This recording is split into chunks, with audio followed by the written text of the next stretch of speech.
যদিও খবরটা নিয়ে বাংলার মিডিয়া কোনো কথা বলছে না, তবু কিন্তু উত্তরপ্রদেশ জুড়ে এখন বিরাট একটা ছাত্র আন্দোলন চলছে এবং সেখান থেকে স্লোগান উঠে আসছে, না বাটেঙ্গে না হটেঙ্গে।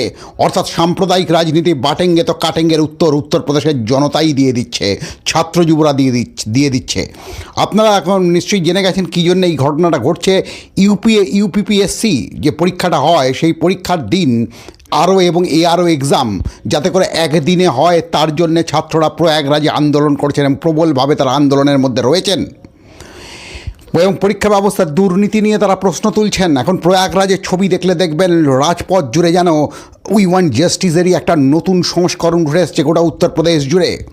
এখন উত্তরপ্রদেশের ছাত্ররা হঠাৎ এইভাবে রাস্তায় নামলেন কেন? কেন উত্তরপ্রদেশে এর আগেও বিভিন্ন সরকারি পরীক্ষাকে ঘিরে দুর্নীতির হৈ করা অভিযোগ উঠেছে। কনস্টেবল নিয়োগ পরীক্ষা নিয়ে দুর্নীতির হৈ করা অভিযোগ উঠেছে। সেই দুর্নীতির বিরুদ্ধে উত্তরপ্রদেশ জেগে উঠছে।